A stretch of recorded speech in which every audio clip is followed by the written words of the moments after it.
Thank you very much. He's turned out to be a good choice. I took a little heat at the beginning, but he was, I knew the brain was a good one, about as good as it gets. And we love the family, and we're going to have a great 4 years, and we're going to turn our country around, make it something very special. It lost that little thing called special. We have to make it so. We're going to make this so great. It's the greatest country, and potentially the greatest country in the world by far. And right now, we're going to just work very hard to get all of that back. We're going to make it the best it's ever been. We can do that. If we had to wait longer, I don't know. It was going bad, and it was going bad fast. We're going to have to seal up those borders, and we're going to have to let people come into our country.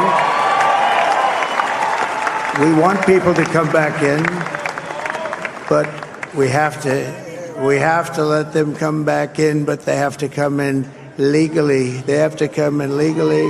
Let me also express my tremendous appreciation for Susie and Chris, the job you did. Susie, come here. Come here, Susie. Chris, come here, Chris. Susie likes to stay sort of in the back, let me tell you. The Ice Maiden, we call her the Ice Maiden. Come here, Chris. Come here, Chris. Susie likes to stay in the background. She's not in the background. Come here, say something.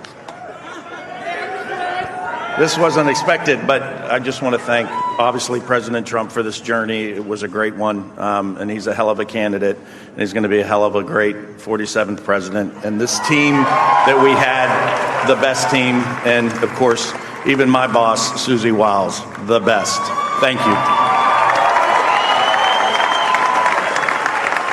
Thank you, and thank you, Susie. Look at this. She's shy. I've never seen her be shy before. Susie. They're great. Everybody up here is great. Everybody up here is very special. But the Trump, who did you say? Oh, let me tell you, we have a new star. A star is born, Elon. Now he is. Now he's an amazing guy. We were sitting together tonight. You know, he spent 2 weeks in Philadelphia and different parts of Pennsylvania, campaigning. You know, he sent the rocket up 2 weeks ago, and I saw that rocket, and I saw it coming down. I saw it. When it left, it was beautiful, shiny white. When it came down, it didn't look so pretty. It was going 10,000 miles an hour, and it was burning like hell.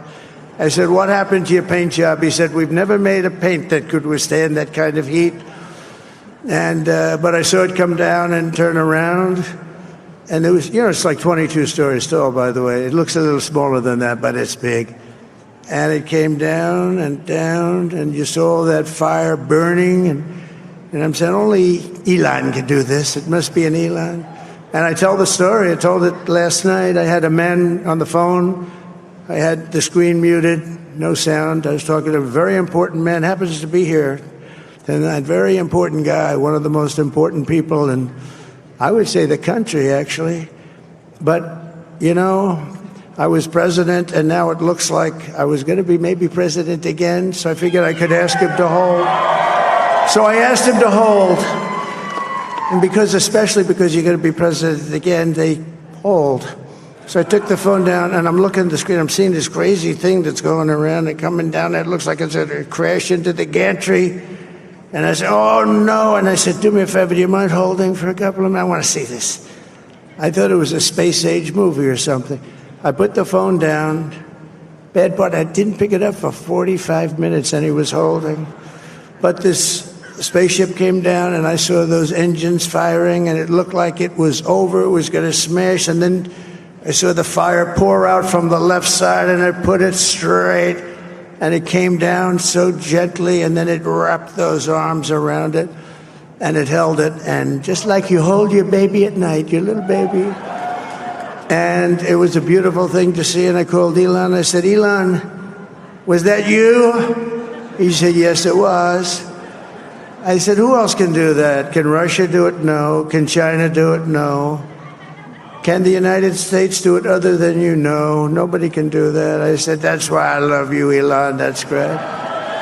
And you know, when we had the tragic Hurricane Helene, and it hit North Carolina, they were really devastated, the water. This was a big water, as big as we've ever seen, water hurricane. It built lakes out of nothing. Fields became lakes, and the danger was unbelievable. And the people from North Carolina came to me and they said, would it be possible, at all possible, for you to speak to Elon Musk? We need Starlink. I said, what's Starlink?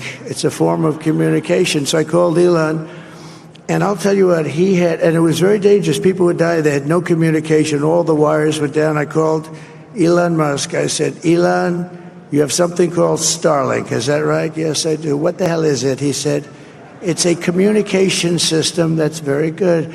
I said, Elon, they need it really, really badly in North Carolina. Can you get it? He had that there so fast. It was incredible. And it was great. It saved a lot of lives. He saved a lot of lives. But he's a character. He's a special guy. He's a super genius. We have to protect our geniuses. We don't have that many of them. We have to protect our super geniuses. I want to thank some of the guys. You know, we have up here today the U.S. Open champion. He's a fantastic golfer. He's slightly longer than me. It's a ball a little bit longer than me. Just a little bit. Bryson DeChambeau is up here someplace. What happened to Bryson? Where is he? Bryson. Oh, he was shot. He's hitting balls. Oh, he's on the way. He's hitting balls. Bryson. Oh, look at him.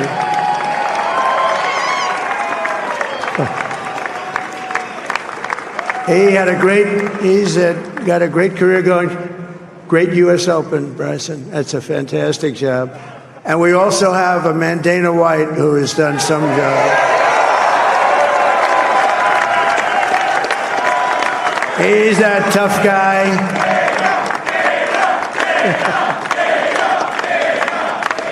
So Dana started UFC and came to me, do you mind if I use your... Nobody wanted to give him a rinse because they said it's a rough sport, a little rough.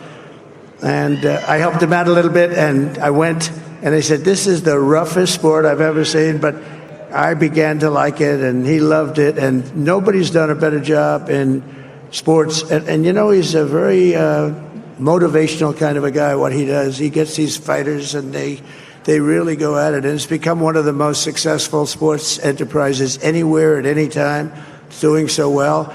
I'd like to ask Dana just to say a couple of words because people love to hear from him.